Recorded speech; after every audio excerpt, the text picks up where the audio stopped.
My name is Grandpa Eddie, 72 years old, a widowed veteran, and a father who gave everything he had to 3 children he raised alone. For decades, every sacrifice I made was for them. Every dollar, every hour, every piece of my life. But somewhere along the way, after they grew up and became successful, something changed. The visits stopped, the calls faded, and the only time I heard from them was when they needed something. This year, something inside me finally broke, and I decided to do something none of them saw coming, something that would force them to face the truth they'd been running from for years. Before I continue, let me know in the comments where you're watching from. And if you're new here, hit like, subscribe, and tap that bell. Because this isn't just about a father. It's about what happens when the people you love take you for granted one time too many. Now, let me tell you what happened the day my children walked into a room and realized everything was about to change. The loudest sound in my house is the clock on the mantel. Its ticking is a hammer, driving the silence deeper into these old bones with every swing. I talk to it sometimes. Not the clock, the photograph next to it. Margaret, my Maggie. Frozen in 1978, her smile forever young, her eyes forever kind. The world lost its color the day she left it. Another quiet one, Maggie, I say, my voice rough from disuse. The house doesn't echo anymore. It just absorbs. I remember the chaos, the beautiful, glorious noise of it. 3 kids, Wyatt, Logan, and little Zoe, running through these same halls, their laughter bouncing off the walls. I built those walls. I sanded these floors. I patched the hole in the drywall where Logan threw a baseball after I told him not to. Every scuff mark was a memory. Now, they're just flaws in an empty house. After we lost you, Maggie, a part of me shut down. The doctors called it cardiac arrest due to postpartum complications. I called it the day my heart was ripped out. They handed me a squalling, beautiful baby girl, Zoe, and I looked from her red, tiny face to your still, pale one, and I made a promise. Out loud, right there in that sterile room that smelled of antiseptic and grief. I'll make sure they have everything, Maggie. Everything. And I did. I traded my dreams for double shifts at the refinery. I came home with the smell of oil and sweat baked into my skin, my hands so raw and cracked they'd bleed onto my dinner plate. I'd fall asleep helping Wyatt with his algebra, the numbers swimming on the page. I sold my '69 Ford Mustang, the one you loved, the one we'd drive down to the Gulf on Sundays, to pay for Logan's real estate courses.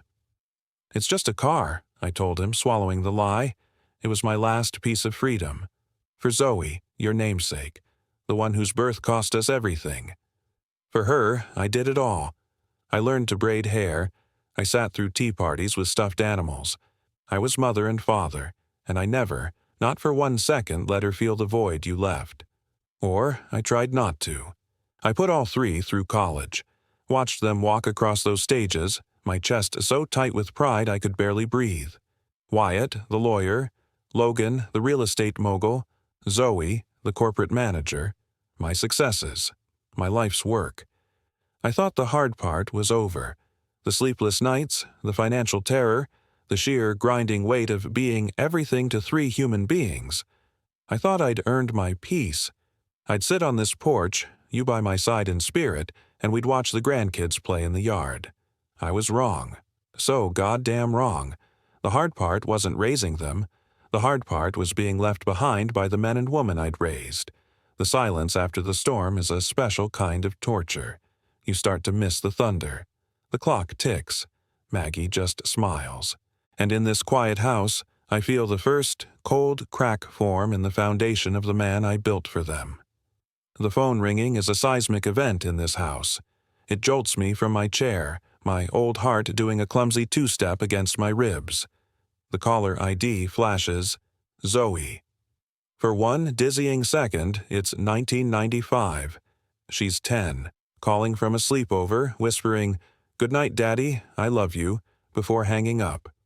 The warmth of that memory floods me, a phantom pain of a limb long since amputated. I fumble for the phone. Zoe Bug? The old nickname slips out, a relic from a time when I could still protect her from skinned knees and broken dolls. The voice on the other end is not 10 years old. It's sharp, polished, laced with attention I've come to know too well. Hi, Dad. No, how are you? No, happy birthday, though it was just last week and the silence was deafening. Listen, she continues, not waiting for my reply. I'm in a bit of a bind. The market's it's brutal right now, and with Carter's private school tuition due next week, and Jace's orthodontist, she trails off, a practiced pause. I just need to bridge the gap. Could you spot me 10,000? I'll pay you back as soon as the Henderson deal closes. Spot me? Like it's a 20 for gas, not $10,000 scraped from a lifetime of getting up before the sun. I don't tell her that last week. I was in the ER with a tightness in my chest that scared me more than any Viet Cong ambush ever did. I sat there for 4 hours, alone, staring at the fluorescent lights, wondering which of them I should list as my emergency contact. I didn't call any of them. I just say it, the word that has become my sole purpose in their lives. Yes. The relief on her end is palpable, but there's no gratitude. It's the sound of a transaction completed. Oh, thanks, Dad. You're a lifesaver. I've got to run. Carter has soccer. I'll call you soon, okay? Click. The dial tone is the sound of my heart breaking, yet again. It's a familiar sound. They've all mastered this dance. Wyatt, my oldest, the lawyer. His calls are the most formal. Father, a liquidity issue has come up with the firm. A short-term loan of 15 would see us through the quarter. The equity in your property alone. He talks to me like I'm a hostile witness on the stand. Then Logan, the real estate agent. His are always about a sure-thing investment, a can't-lose opportunity. Dad, this waterfront lot is going to triple in value. I just need the capital to get in now. It's what you taught me. Gotta spend money to make money. He uses my own lessons against me, twisting them into a weapon to pry open my wallet. And Zoe, my baby. Her calls are the worst because they're always framed in a crisis. The kids, her struggling business, the unexpected bill. She makes me feel like a hero, a protector, right before she asks for the money. It's the most expensive kind of flattery. I transfer the money to Zoe. The click of the mouse is another tick of the clock on the mantel. I look at Maggie's photo. They're struggling, Maggie, I whisper, trying to convince myself. They have families, pressures we never knew. But a cold, hard knot is forming in my stomach. A seed of doubt, watered by every silent birthday, every holiday I spent with a TV dinner for company while I saw their lavish celebration splashed across that Facebook thing Joe from the VFW showed me. I was a father. Then I was a bank. And now I'm not even sure they remember the password, just the PIN. Today is my birthday. 72 times around the sun. I got up early, like I always do. I made a full pot of coffee, though I only drink 1 cup. The ritual of it, the normalcy, is a shield against the day. I even baked a small single-layer chocolate cake, Maggie's recipe.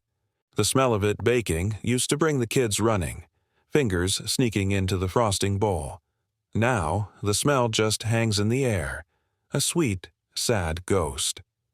I put the cake on the kitchen table with a single plate and a fork. I sat there in the silence, and I waited. The phone was right in front of me.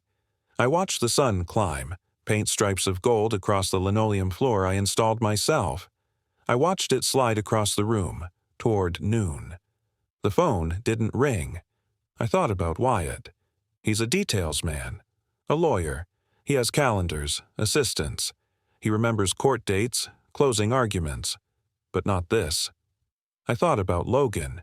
He's a people person, a charmer.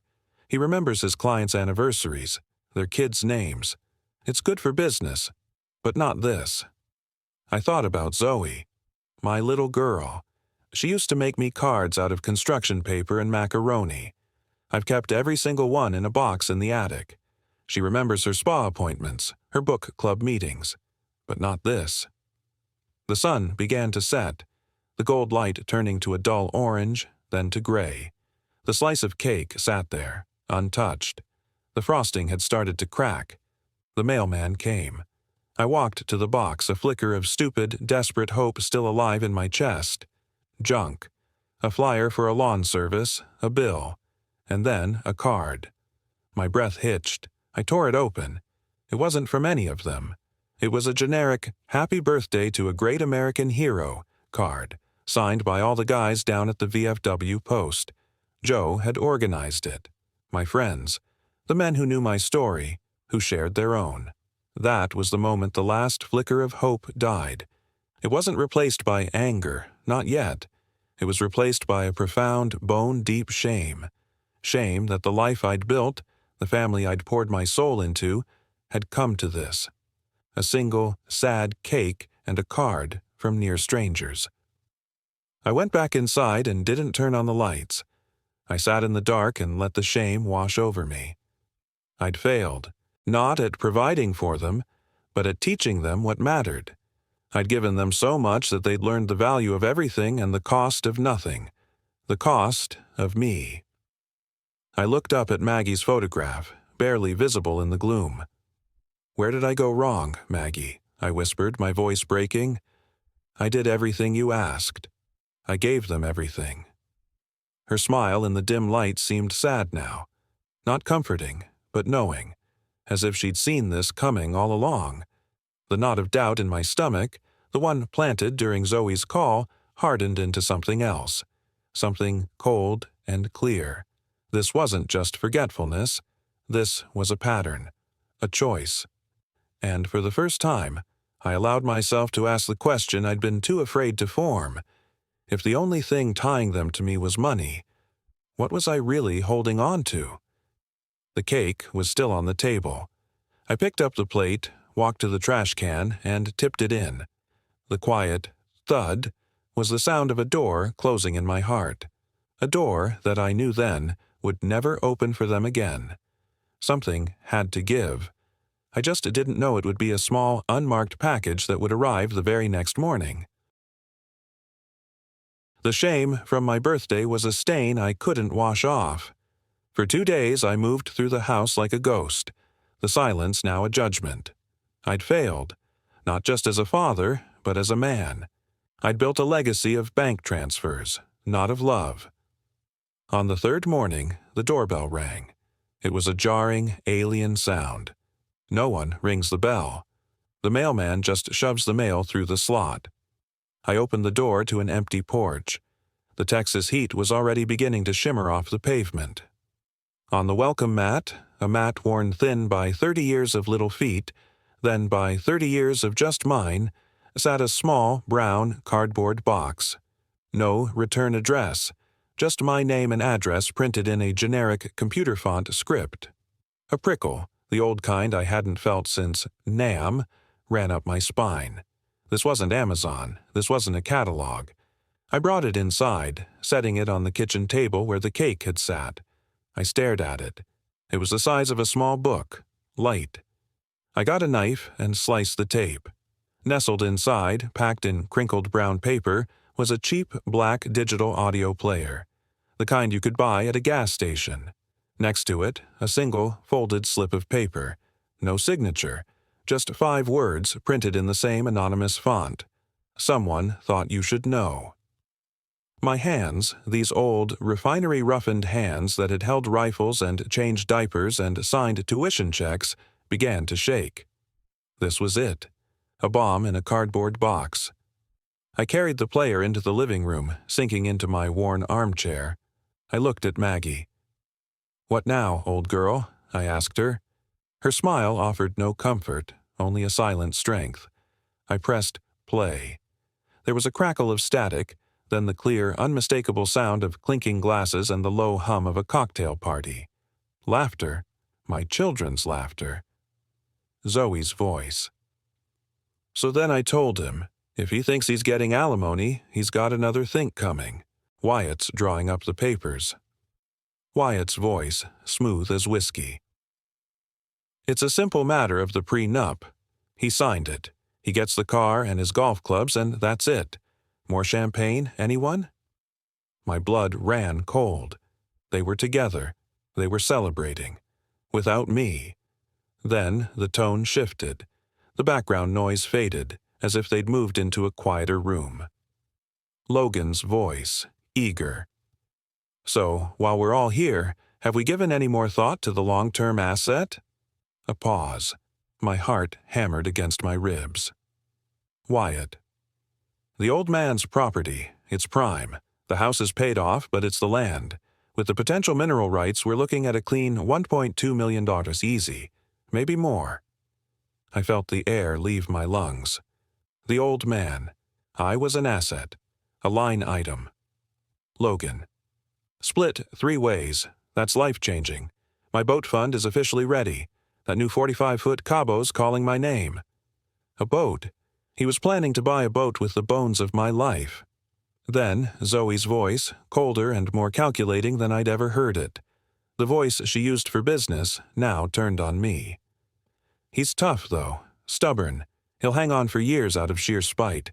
We just have to be patient. It's an investment in our future. An investment. Wyatt. His heart's not what it used to be. Joe from the VFW mentioned an ER visit. Could be sooner rather than later. They knew. They knew I was in the hospital, and not one of them picked up the phone. They saw it as a positive market indicator. Logan, laughing. Here's to the eventual windfall, then. The sound of 3 glasses clinking together. A toast. A toast to my death. The recording ended. The silence that followed was different from before. It wasn't empty. It was full. Full of a truth so vile, so monstrous, that it burned away the shame, the heartbreak, the loneliness. It left behind a single, pure emotion. A rage so cold it felt like clarity. The audio player slipped from my hand and clattered onto the floor. I didn't pick it up. I looked at Maggie's photograph, and for the first time, I didn't see my lost wife. I saw my accomplice. They're not just waiting, Maggie, I said, my voice steady, a stranger's voice. They're betting on it. The ghost in the house was gone. In its place stood a soldier who had just identified the enemy. You're probably wondering how far an old man is willing to go. Well, you're about to find out. But this is where the road gets rocky. If you want to walk the rest of this path with me, make sure you're subscribed and you've hit that bell. What happens next, you won't want to miss. The cold rage was a fuel. It got me out of the chair, made me stand straight for the first time in years. I wasn't Eddie, the sad old grandpa. I was Sergeant James, and I had a mission. I drove to the VFW post. The familiar smell of stale beer and floor polish was a comfort. I found Joe at our usual corner table, working on a crossword. "Eddie, you look like hell," he said, not looking up. "I need your help, Joe. Not as a friend, as a PI." That got his attention. He put his pen down. Joe had been a MP and now ran a small, discreet, private investigation firm. "What's going on?" I slid the audio player across the table. "Listen." I watched his face as he heard it. The casual amusement faded, replaced by a grim, hard line. When it finished, he looked at me, his eyes full of a pain that understood mine. "Oh, Eddie, those little shits. I need proof, Joe. I need to know if this is just drunk talk, or if this is their reality." "What do you need?" "Everything. Bank statements, credit card bills, social media. I want to see the luxury purchases they make right after telling me they're broke. I want vacation photos from places they said they couldn't afford to take me. Get me their country club membership details. Everything." Joe nodded, a soldier accepting his orders. "I can do that. It's not even hard. They're not hiding it. They just never thought you'd be looking." My next stop was my lawyer, Bill Henderson. His office was all dark wood and leather, a world away from the VFW. He'd drawn up my will years ago, the one that left everything equally to the 3 of them. "Eddie," he said, standing to shake my hand. "What can I do for you?" "I'm changing my will, Bill." He pulled out the file. Of course, adjusting the percentages. I'm leaving them $1 each. He froze, his pen hovering over a legal pad. I'm sorry? You heard me. $1 each.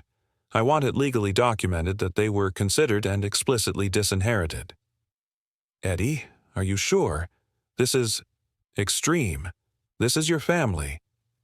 They stopped being my family the minute they started pricing my coffin, I said, my voice flat. I told him about the audio. I told him my plan. He listened, his legal mind warring with his human one. You want to stage your own death? Eddie, that's highly unorthodox. There could be legal ramifications. I'm a 72-year-old man with a bad heart and nothing left to lose. What are they going to do? Sue me for being alive? I want an obituary in the paper. I want a funeral. I want to see their faces. Bill leaned back, steepling his fingers. He saw the resolve in my eyes. He'd known Maggie. He knew the whole story. Finally, he gave a slow, deliberate nod. All right, Eddie, we'll do it. We'll make it airtight. But you need to be prepared. Seeing it, it's going to hurt. Nothing they can do will hurt more than what I've already heard, I said. The plan was set. Operation Phantom. I went home, but I wasn't living there anymore. I was a ghost preparing for his own wake. I packed a small bag and moved into a cheap motel on the outskirts of town. The room smelled of cigarette smoke and bleach, a far cry from the home I'd built. I took out my old uniform from the back of the closet. The wool was stiff, the brass a little tarnished. I tried it on. It was tight across the middle, but it still fit in the shoulders. I stood before the motel's speckled mirror. I didn't see a broken father. I saw a veteran. I saw a man who had survived worse than this. I looked at my reflection, at the uniform I hadn't worn in decades. This is for you, Maggie, I whispered, and for the man I was before I forgot how to be anything but a wallet. The stage was set. The players just didn't know the show was about to begin. Living in the motel was like existing in a vacuum. Time lost all meaning. The world outside, the world that contained my children, my home, my life, continued on without me. I was already dead, in a way. Joe was my only link. He'd visit with folders, his face a mask of controlled anger. It's all there, Eddie, he'd say, spreading photos and printouts on the cheap motel comforter. Wyatt and his wife in Bora Bora. The caption says, needed this escape after a tough quarter. You gave him $15,000 that quarter. He showed me a credit card statement for Logan. See that? A $5,000 charge at the Mariners Club. That's his boat club membership. Paid the day after he told you his business was on the rocks. Then came Zoe's social media. Picture after picture of little Carter and Jace at an exclusive soccer academy. The tuition for which would make a college president blush. She told you she couldn't afford to fly the kids out to see you, Joe said quietly. That soccer club costs more than your monthly Social Security check. The evidence was a kaleidoscope of their betrayal. Each photo, each statement, was a nail in the coffin of my old life. The cold rage inside me solidified into a core of polished steel. There was no doubt left, no room for second chances. The day the obituary ran, I drove to a gas station 2 towns over to buy a copy of the local paper. My hands were steady as I unfolded it. There it was, nestled between an ad for a hardware store and the classifieds. James, Edward, Eddie. Beloved father and Korean War veteran, passed away peacefully at home on November 12th. He is survived by his 3 children, Wyatt, Logan, and Zoe, and his 5 grandchildren. A private service will be held peacefully at home. The irony was so thick I could taste it.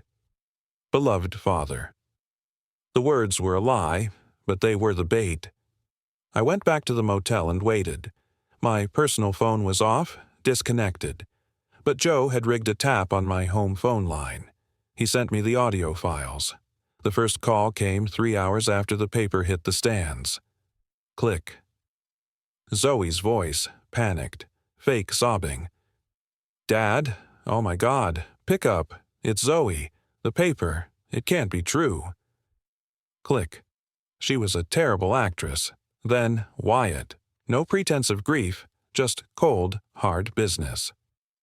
Wyatt. Father, if you're there, pick up. I need to speak with Bill Henderson immediately. There are estate matters to discuss. Click. Logan's was the most telling.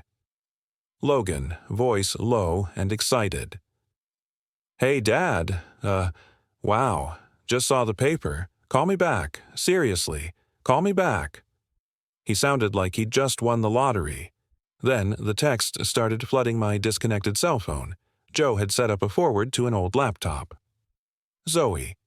Dad, Peels call me. I'm so scared. Logan. Hey, you okay? The paper says, you know, call me ASAP. Wyatt. Mother, the obituary is inaccurate. My office will be correcting it. We need to discuss the succession of assets. Mother. He'd called me Mother, a Freudian slip of monumental proportions. He was already thinking like the executor. I sat in the motel room, listening to their voices, reading their words. They were like vultures circling a cooling carcass. There were no tears, no memories shared, no I loved him. Just panic, avarice, and a frantic desire to get to the money first. The final piece of the plan was set. Bill Henderson called them. I listened in on the speakerphone. Children, Bill said, his voice a perfect blend of somber and professional. I'm so sorry for your loss. Your father was a good man. He left very specific instructions for a service. It will be held at the Miller Funeral Home, day after tomorrow. It's a small, private affair, as he wished. I will see you there. He hung up.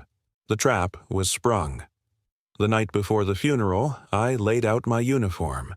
I polished the brass until it shone. I pressed the wool trousers until the crease was sharp enough to cut. I looked at myself in the mirror. The man staring back was hollowed out, hardened by the fire of betrayal. But he was alive, and tomorrow he would prove it. From the hidden alcove, the world was tinted dark green by the one-way glass. I was a ghost in the walls of my own funeral. The Miller Funeral Home was somber and quiet, smelling of lilies and furniture polish. Bill Henderson stood near the simple closed casket at the front. It was empty, of course. A few of my real friends from the VFW were scattered in the pews, their heads bowed. They were in on it, their presence a shield of genuine grief against what was to come. Then they arrived. A procession of luxury. A black BMW sedan, Wyatt, a white Lexus SUV, Zoe, and a fire-engine-red Porsche Cayenne, Logan. They pulled up in a line, a show of wealth that was my life savings, converted into metal and status. The doors opened. My children stepped out. They weren't dressed in the black of mourning, but in the muted, expensive grays and navies of a business casual Friday. There were no tears, no red-rimmed eyes. They huddled together on the steps, not in shared sorrow, but in a frantic, whispered conference. I couldn't hear the words, but I didn't need to. Their body language was a shout. What did he leave us? They filed into the front pew, a united front of avarice. Zoe glanced around the room, her eyes calculating the number of attendees, assessing the lack of spectacle. Logan kept checking his phone, a flicker of a smile on his face when a notification lit up the screen. Wyatt sat ramrod straight, his lawyer's eyes scanning the room, already building his case. Bill Henderson stepped to the podium. We are here today to remember Edward James, he began, his voice echoing in the nearly empty room. A veteran, a hard worker, a father. The words washed over them. They were statues. I saw Logan nudge Zoe and point subtly toward the casket, a question in his eyes. She gave a barely perceptible shake of her head. Not here. Bill finished his brief generic eulogy. Would anyone from the family like to say a few words? The silence was profound. It stretched, becoming awkward, heavy. My VFW friends shifted in their seats. My children stared straight ahead, at the casket, at the floor, anywhere but at each other or the podium. No one moved. The silence was their eulogy. It was more damning than any recording. It said everything. Then Wyatt stood up. He straightened his tie and walked to the podium with the air of a man about to deliver a closing argument. "My father," he began, his voice clear and devoid of emotion, "was a man of few words. He believed in hard work, in providing." He spoke about me as if he were reading a corporate bio. He mentioned my time at the refinery. He mentioned my dedication to family. It was hollow. A performance for the lawyer, for the record. There was no love in it. No memory of me teaching him to throw a spiral, of us watching John Wayne movies on a Saturday afternoon. When he finished, he returned to his seat without another word. Logan and Zoe didn't look at him. Bill Henderson looked at his watch, a rehearsed gesture. "Well, if that is all, we can—" That was my cue. The door at the back of the chapel, the one that led to the private family rooms, creaked open. The sound was small in the quiet room, but it echoed like a gunshot. Every head turned, and I walked in. I was in my full dress uniform, the green wool, the ribbons, the brass buttons gleaming under the soft funeral home lights.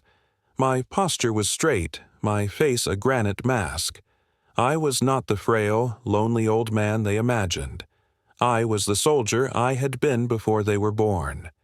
The gasp was a collective, physical force. Joe, from the VFW, had his phone out, recording everything. Zoe let out a sharp, strangled cry, her hand flying to her mouth. Logan's jaw hung open, his face draining of all color. Wyatt was the most fascinating. He didn't look shocked. He looked furious.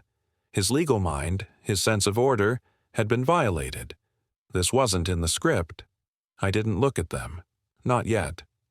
I kept my eyes fixed forward and began the long, slow walk down the center aisle. The click of my dress shoes on the polished floor was the only sound in the universe. I was a ghost walking. I was a truth made flesh. And I was coming for them. The walk down that aisle felt longer than the march out of Inchon.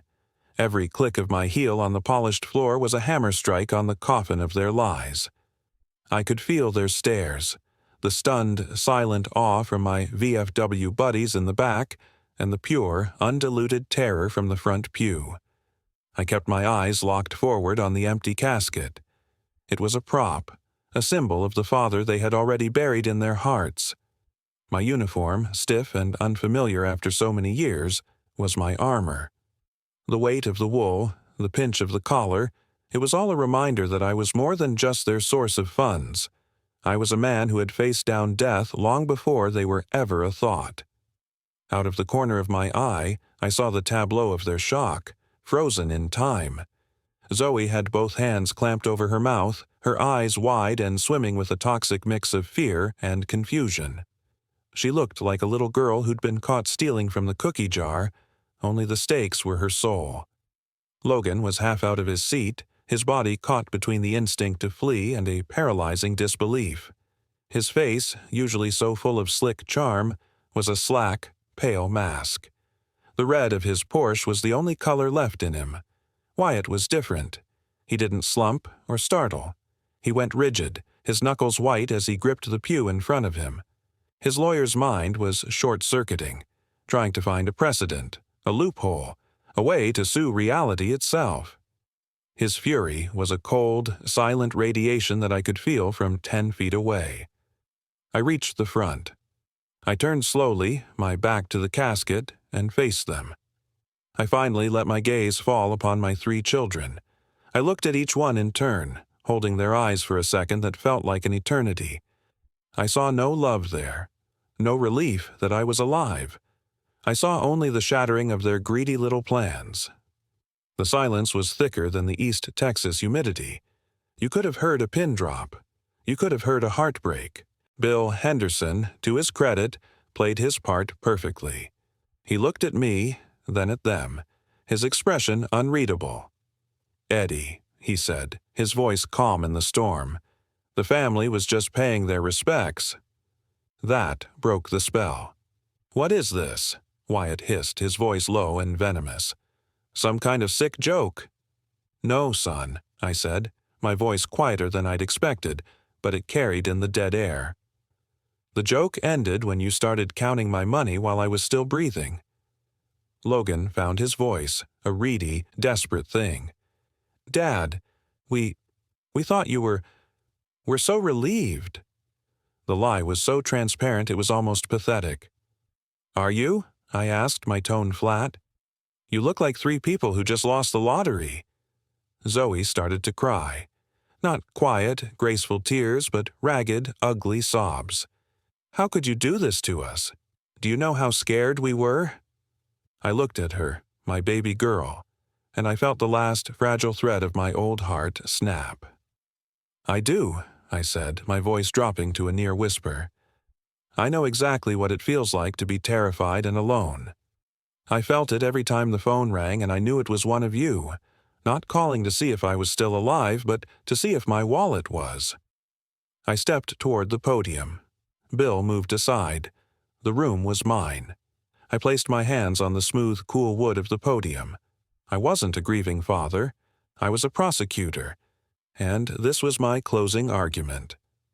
"You weren't mourning a father today," I began, my voice gaining strength, echoing in the chapel. "You were auditing an asset. You were dividing the spoils of a life you had no part in building, only in spending." I let my gaze sweep over them, pinning them to their seats. "For years, I made excuses for you. They're busy. They have their own families. They're struggling." I lied to myself because the truth was too ugly to face. The truth was that the only thing I was to you was a line of credit. I nodded to Joe. He stood, walked to the front, and handed me a simple manila folder. It felt heavy in my hands, dense with the proof of their betrayal. I didn't open it. I didn't need to. I knew its contents by heart. Every page was a scar. "This," I said, holding it up for them to see, "is a record of your gratitude. This is the story you told me with one hand while the other was in my pocket." I looked at Wyatt. "Wyatt, my lawyer. Last fall you needed a bridge loan of $15,000. Your firm was on the brink, you said." I opened the folder, pulling out a glossy photograph Joe had printed. "This is you and your wife in Bora Bora, taken 2 weeks after I transferred the money. The caption reads, 'Needed this escape after a tough quarter.'" I let the photo fall to the podium with a soft slap. Wyatt's face was stone, but a muscle in his jaw twitched violently. I turned to Logan. "Logan, my entrepreneur, constantly on the verge of the big deal. Just last month you were behind on the mortgage. Needed $8,000 to keep the bank from foreclosing." I pulled out a credit card statement, a single line highlighted in yellow. "This is a $5,000 charge at the Mariners Club, your boat club, dated the day after my money cleared." Logan shrunk in his seat, unable to meet my eyes. Then, Zoe, the hardest one. "And you, Zoe Bug," her old nickname was a weapon now. "My baby. Your calls were always the hardest. The kids' tuition, the medical bills, the crisis around every corner." I pulled out a series of social media printouts, pictures of Carter and Jace in pristine, expensive uniforms. "The Spartan Elite Soccer Academy, the tuition for which is more than I live on in 2 months. You told me you couldn't afford the plane ticket to bring them to see me. You told me you were drowning." I let the papers flutter down to join the photograph. "You weren't drowning. You were shopping. You were vacationing. You were living a luxury I never even dreamed of, funded by the sweat of a man you couldn't be bothered to visit." The room was utterly still. The air was thick with their shame. "And then," I said, my voice dropping again, becoming deadly calm, "there was this." I took the digital audio player from my pocket. I held it up, my thumb hovering over the play button. "A toast," I said softly, "to the eventual windfall." I didn't press play. I didn't have to. The color finally drained from Wyatt's face completely. They all remembered. They knew. I looked at the three of them, my life's work, my greatest failure. "You didn't want a father. You wanted an ATM, and today that account is closed." I turned to Bill Henderson. "Bill, if you would." Bill stood. "As per the new, legally binding last will and testament of Edward James, executed just last week, his entire estate, the property, all savings and all assets, are bequeathed in full to the local Wounded Warrior Project. His children, Wyatt, Logan, and Zoe, are bequeathed the sum of $1 each, a token to ensure they cannot contest the will on grounds of being overlooked." I looked back at my children one last time. "You got your final loan from me. Consider the debt paid." M.I. stepped away from the podium. I didn't look back. I walked back up the aisle past my friends who gave me grim, proud nods. I walked out of the funeral home, out of the tomb they had built for me, and into the blinding Texas sun. I was free. The following decade was not about revenge. Revenge was that one searing moment in the funeral home. The years that followed were about peace. I sold the old house. Too many ghosts, and not all of them were Maggie. The money, combined with my savings, went to the Wounded Warrior Project, just as I'd promised. I got a letter every year, with pictures and stories. A ramp built for a wheelchair, a mortgage paid for a struggling family, a life given a second chance. That was my inheritance. It was worth more than all the oil under Texas. I bought a small, tidy cabin on a lake a few counties over. It had a porch that looked out over the water, and the only ticking came from the old grandfather clock I'd salvaged from the house. It was a good sound here, a companionable one. My real family was here, Joe and the boys from the VFW. We'd go fishing at dawn, our lines breaking the still silver surface of the lake. We didn't talk much. We didn't need to. We shared a language of silence and shared sacrifice that my own flesh and blood could never understand. They treated me like the hero I never felt I was, just for surviving, for enduring. The news of my children trickled in, as it does in small towns. Wyatt's law firm merged with a bigger one. He's a smaller fish in a bigger pond now. Logan's real estate boom went bust in a market correction. The Porsche was the first thing to go. Zoe's second marriage ended, and I heard she had to pull the boys out of that fancy soccer school. I felt a pang when I heard that. Not of satisfaction, but of a deep, weary sadness. I hadn't wanted their downfall. I'd only wanted to stop funding the illusion of their lives. I hoped, in some small way, the shock I gave them forced a hard look in the mirror. Maybe it stuck. Maybe it didn't. That was their journey now, not mine. On a cool autumn morning, 10 years to the day after I walked out of my own funeral, I sat on my porch with a steaming mug of coffee. The leaves on the trees across the lake were blazing with color, fiery reds and brilliant golds. It was a sight that never got old. Joe was in the rocking chair next to me, grumbling about the cold in his bones. The mailman came and Joe fetched it, handing me a small stack. There was the usual, and then a familiar, formal envelope, the annual letter from the Wounded Warrior Project. I opened it. Inside was a photograph of a young man, a veteran, maybe 30 years old. He was standing with his wife and 2 little girls on the porch of a modest but clean house. He was smiling, his arm around his family. The caption read, "The Miller Family. This home and a fresh start made possible by the generosity of Edward James." I stared at that picture for a long time, at the young father's face full of hope and relief, at the children, safe and secure. I thought of the money, my double shifts, my sacrificed Mustang, my greasy, tired hands, and I saw where it had truly gone. Not to boats and beach vacations, but to this, a foundation for a family, a legacy. Joe peered over. "Another one?" "Another one," I said, my voice thick with an emotion I couldn't quite name. I looked out at the lake, at the perfect, peaceful stillness of it. I thought of Maggie, of the promise I'd made in that hospital room. I'll make sure they have everything. I hadn't been able to give our children character. I hadn't been able to give them grateful hearts. But the love I had for them, The sacrificial, all-consuming love of a father. That energy hadn't been wasted. It had been redirected. It had built a ramp, paid a mortgage, saved a family. I took a slow sip of coffee, the warmth spreading through my chest. The sun climbed higher, warming my face. "They turned out all right, Maggie," I whispered into the quiet morning air. "In the end, I raised 3 kids who helped save a life. A few of them, actually." The ledger, at last, was full. This was my story, but there are others like it. If you want to hear them, stand with me, subscribe and tap that bell, and if you'd have done the same thing in my shoes, let me see it. Hit like. It's a salute I'll gladly return.